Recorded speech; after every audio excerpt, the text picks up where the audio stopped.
Fletcher Wimbush, welcome to the conversation today. Thanks for having me, John. It is a real pleasure to be with you. You're joining us from Southern California. I'm south of Salt Lake City in Utah. And today we're going to be talking about how AI is revolutionizing talent acquisition. Of course, AI is revolutionizing a lot of things. It's disrupting the nature of work and a lot of different industries, a lot of different types of jobs and tasks that people are doing. Automation, of course, is disrupting a lot of things. But we're going to focus in on, HR generally, but talent acquisition within HR more specifically today, and try to get a handle on really what these disruptions are looking like and how we can leverage AI as a tool to make talent acquisition more effective, more efficient, and just so we can do this better. I know a lot of people out there are scared about, AI displacing workers and displacing their jobs. I'm personally, I hold the belief that while there could be some displacement, AI is more likely to displace tasks rather than whole jobs or whole careers. And so we should be looking at it as a tool, as a resource to enhance what we're doing to make us better at our jobs. And the surefire way for us to become obsolete and displaced is to not learn how to use the tool. But if we learn how to use it, then we'll be an asset to our organizations, and we'll be able to add a lot of value. So, anyways, we're gonna explore this, talk about how to leverage it, and I'm excited to have that conversation. As we get started, I wanted to share Fletcher's bio with everybody. With a record of assisting more than 2,000 companies win and hire and conducting over 10,000 candidate interviews, Fletcher Wimbush is at the forefront of solving the complex hiring challenges that businesses face today. Fletcher is revolutionizing hiring practices through executive education, advanced hiring software solutions, and bespoke fractional talent acquisition services.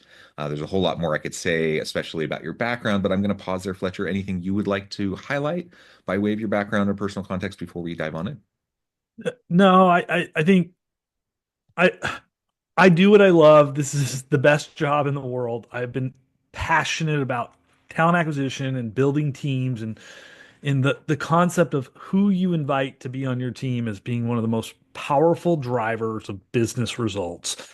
Yeah. I'll argue with any coach, business leader out there that hiring is literally the most important function in any business. Well, right. Was it Jim Collins who used the analogy of the bus? You need to get Yeah. the right people on the right seats on the bus. And if you can't do that, all of the strategy, all of the other stuff, all of the time and energy you put into all of the other things isn't really going to matter because you're not going to have the right people. And at the end of the day, it's the people, it's the human beings in the organization that add value, that have the Yeah. creativity, that bring the innovation, that bring value to the market, to bring in customers, to Yeah. bring in revenue, Yeah. right? And so, I'll give yeah, you a few examples I think are yeah, modern ones. So if you hmm haven't checked it out, Brian Chesky did a 1 hour talk and it's on YouTube about founder mode. If you guys hmm talked about founder mode, maybe here on this podcast, I hope. And but he was taking that on the talent acquisition front. And so he's the founder of Airbnb, so yeah, super tech forward, business. And he's like, look, I think every founder should interview should be fairly heavily involved in the first 400 hires within an organization. This is not hmm something we leave to frontline managers and HR. You take that even further with some of these other tech guys out there. They don't even have HR departments. They have recruiters, talent acquisition people. That's different. But yeah. HR, they outsource and they hire attorneys to deal with outside of their organization, right? It's so important to laser focus on that component of it, right?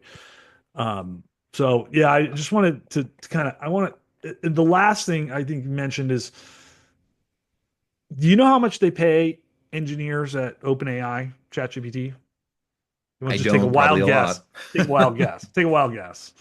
400,000, Higher, 600,000, higher, 800,000, higher. 1.2 million. Oh, look, it's around $1 million a year. So the company who's one of the four or leaders in, automating the world with AI is paying Yeah. their people $1 million a year. People are the most valuable asset any company has. Yeah. Yeah, for sure, for sure. Okay. So, and I completely agree. I think we absolutely need to invest in the human asset, the human capital of our organizations. And I think most people listening, most organizational leaders, at least on the surface level, will say, yeah, human capital is important and we value our people, and they'll at least say those things. But what organizations actually do, not just say it, but what they actually do often doesn't Yeah. um, Align. it's not aligned. Yeah, there's no alignment there. The values aren't consistent, with what they're saying.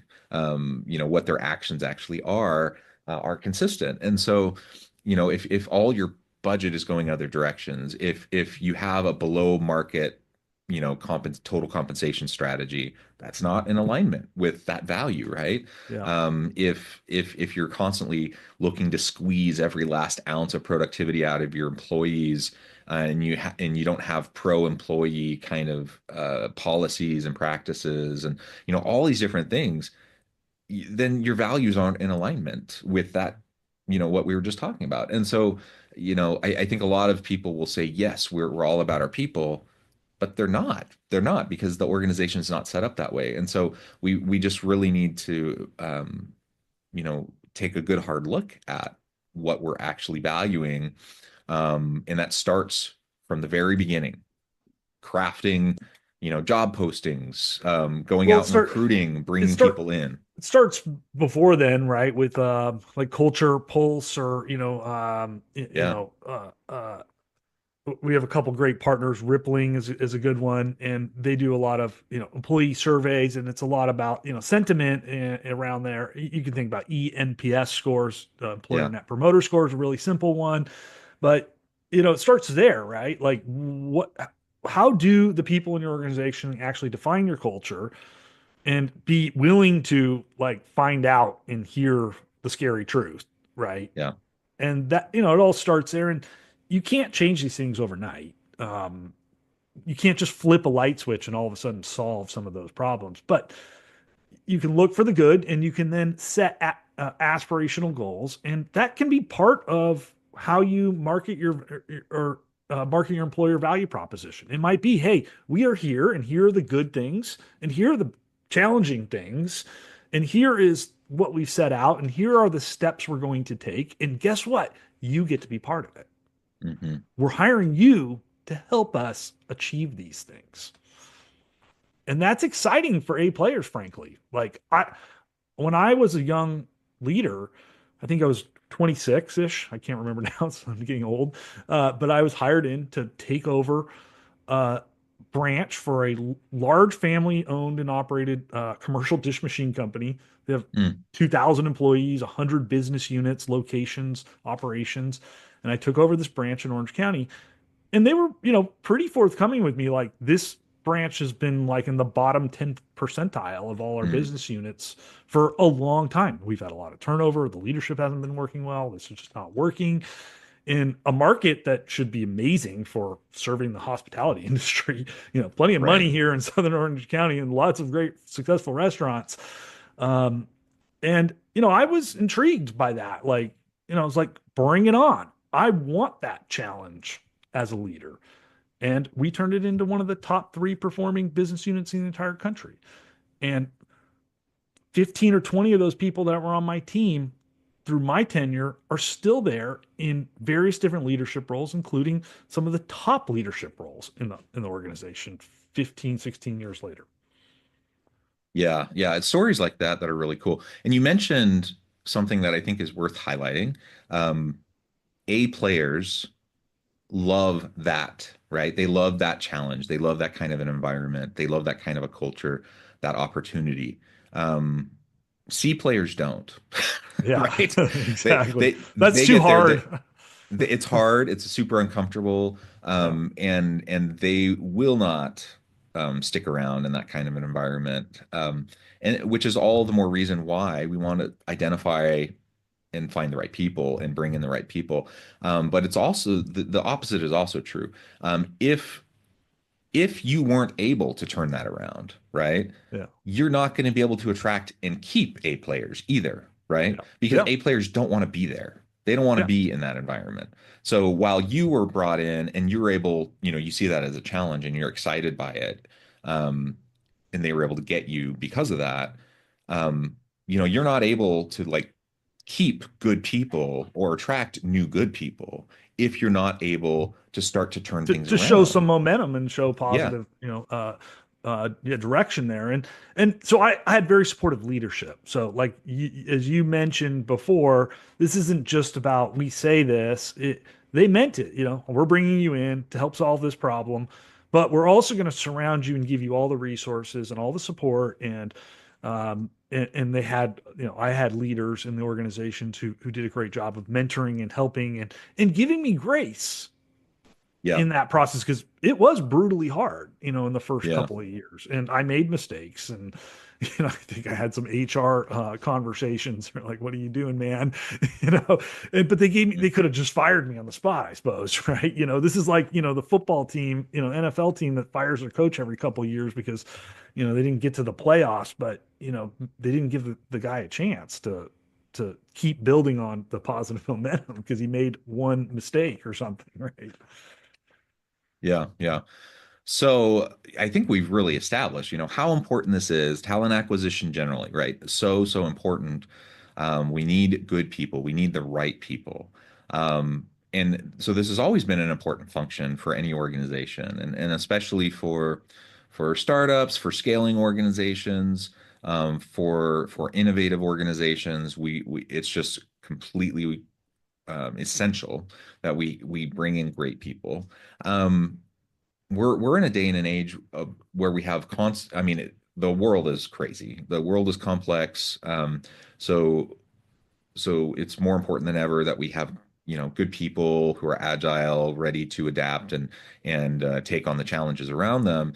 But we have all this technological disruption, and part of that technological disruption is generative AI, and we have all of this shifting within what does work, the nature of work even look like, what do our jobs look like, task displacement, automation. So many of the things that we used to do can be automated or augmented, and we can do things so much faster.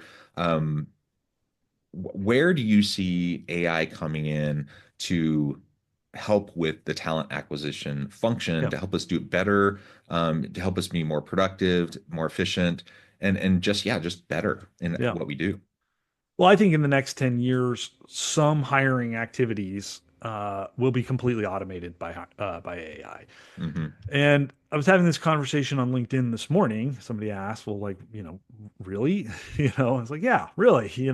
Now the reality is you have roles like right now, you already have organizations that are leaning heavily on staffing agencies and low paid talent acquisition folks that are, very Yeah. green in their careers.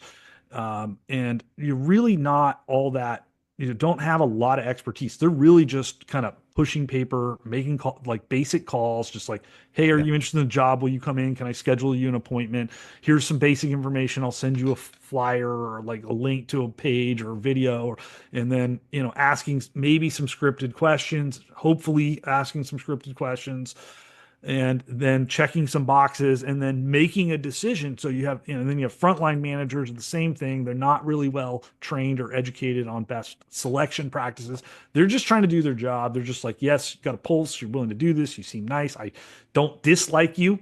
So I'm going to hire Yeah. Yeah. that. Yeah. A lot of roles, I don't dislike you, therefore I'll hire you is like the criteria. So roles like that, I mean, automatically today we can automate that hire right now. Right now, Yeah. as it is, the technology allows us to automate that. Now, I'm not necessarily trying to be an advocate for that. I'm just trying to punctuate a point here. Now, I think in that kind of scenario, AI can do a better job of engaging the candidate, making that experience better for them, providing them content and materials, answering their questions, getting to know them, and definitely doing a better job of assessing them. AI is significantly less biased than the humans are in this situation. And In fact, we're co-publishing a scientific journal article with Virginia Tech. This will be out very soon on this Mm, exact subject of how much better AI is at doing this than humans are. Unfortunately, that's the sad fact. So then you have the roles that are a little more, uh, yeah, we can take some generic skill sets, but we also have some specific, areas of expertise. AI can do a really good job of matching those people with the right job and nurturing them through a hiring process. And then you have your hyper specific skill sets, which is basically means you're prospecting for these people yeah. like you would a new customer, right? I need to hire a tax accountant in Toledo, Ohio. Well, you know what? Guess what? There's like 30 of them. And how are you going to go find them? Well, basic prospecting techniques is how you do that. AI can do all that stuff for you now. And then it can even deliver your cold message. Hey, John, I love your background. You can say this exactly like what a recruiter would say, right? I love your background. You can see, you're really talented tax professional. Like, I don't know if you'd be open, but I'd love to schedule a cup of coffee with you and our partner, uh, Fletcher, to talk more about, you know, Hmm. life as a CPA here in Toledo, right? Hmm. And then hand that off, schedule it for the partner and the two, and then yes, then now a human takes over in situations like that. So it's sort of augmented automation, but much more humanistic versus right now we're using templated emails and in-mails and voicemail drops and text messages and things that recruiters are doing, but it's hard to personalize those, right? Well, yeah, and talk about, I mean, just the time, that recruiters are spending doing all of that versus, automating that. I mean, Yeah. I can only imagine. And it takes a lot of time to get a recruiter especially when you're dealing with those higher level, more sophisticated, nuanced roles that I need a R&D tax person or I need a salt person. I mean, you can't take some recruiter $40,000 a year straight out of college and explain that to them. Like they don't get it. They don't understand what that role does and the nuance of it and why that role is different than this other tax role, right? They don't have that life experience or that work experience. Hmm. So, um, this gets junior people up to speed faster. It helps more advanced recruiters do this quicker. But advanced recruiters spend a lot of time doing this stuff, um, where they could be doing something else, like talking to the candidate. Yeah. Which is so much more valuable, right? Yeah, That's where you're really gonna develop the relationships, where you're yeah, really gonna be able to grab people, right? Where yeah. you're going to increase the chances of getting really great people, and when you're Improves the talking, experience for both parties, right? right. Yeah. Yeah. So, and like you said, the technology is already definitely good enough to do kind of the low level work, Yeah, like yeah, you said. yeah, We can already do that. Whether or not, companies are going to fully lean into and embrace that today, that's unlikely. But certainly companies are leaning into to leveraging AI in a lot of ways. And we see companies experimenting with that constantly, right? All the yeah, time right yeah. now. What it tends to look like is, you have an opening, someone leaves, some sort of attrition, and instead of replacing that person, you have a 5-person team. Now they're down to 4. Let's just absorb that role and use AI, to kind of fill in the Augment. Yeah, gap, yeah. right? That's Yeah, often I happening. I'm not here to, speculate what's going to happen. And, from what I've seen, nobody knows. Even all these these really smart people, we're all just like hanging onto our hats to see what's gonna happen. We're banking on the fact that every major technological evolution has just created different jobs and new jobs. And, Right. we've Yeah. been at the invention of the wheel, uh, gas, car, the internet in the 90s, all these things, everything just, we figured out new ways to work and new things to do with ourselves. And, we're all still, in fact, at full employment and have been for an extremely long time, other than a little blip during COVID. Um, so, yeah, Yeah. What are some of as things continue to progress, beyond some of these lower end tasks that can happen today. You talked about in the near future some of even kind of the higher level aspects that can free then recruiters to do the more human elements, develop the relationships. What do you see, even a little bit further out, that maybe AI can really assist in augmenting and helping and transforming this function? Well, I'll be really interested to see how the avatar plays into this. So if I can have an avatar of Mm, myself and I can interact with the candidate and give them more time and attention than I can give them today yeah, as a manager or as a recruiter, so as a manager, I mean that's one of the biggest challenges. Hiring managers just don't have enough, don't make enough time to spend yeah, with yeah, their potential hires, and they really should. And so if you're a hiring manager and you're listening to this, spend 3 or 4 times as much time with that candidate in the hiring process than you do today. That's it. Just triple or quadruple the amount of time, and you'll be more successful in your hiring decisions, and you'll and the quality of hire that you have, and the experience, improve the experience of those high quality hires and along the way. But that's kind of a simple way of oversimplified way of thinking about it. But yeah, I think avatars, things like that. But talent assessment is going to be a big one. Like with AI, we're already able to now create hyper specific customized assessments like core value assessments, or like I create a blockchain assessment. They don't exist because assessment creators, guys like me, don't we're not going to create a test for something like that because there's no large commercial market for it, right? yeah, So, yeah, but now I can create that for you right now. Like in an hour, I can deliver you a test that is so hyper specific to the behavioral attributes, the skills, the abilities that I need my next hire to have. And now it's a way more customized experience, which is a better experience for the candidate, which is going to give me better data about my talent pools and help me make better hiring decisions. And then those assessments are going to become a lot more, not only just like this Q&A, multiple choice, right, wrong, varying degrees type of things, but they're going to also become a lot more conversational too. So I'm going to be able to walk you through, like, Jonathan, help me understand where you would place this HVAC unit on this building, and let's have a little conversation about that. And I'd be collecting skill and ability based information from you in this dialogue, right? So I don't know. There's gonna be a lot of crazy and fun, interesting things that I think, again, as we move forward with this, the goal is to improve the candidate experience exponentially while delivering a better outcome for both parties. So a bad hire is bad for the person who gets the job, and it's bad yeah. for the organization who makes the hire. Yeah, the candidate experience, as a more holistic piece, as a piece of a more holistic, employee experience once they're brought in, like that's so essential. It's part of the whole uh, experience around developing the culture that then allows you to attract even more It, good people, yep. right? Yep. That becomes part of the whole ecosystem And in the which, outcome of the hire. If I have a bad experience in the hiring process, I might be an A player, but I also might put you, my employer, on a short leash. And I'm going to get right? 45 days in. And if it continues to be a kind of mediocre to poor experience, I'm going to say, you know what?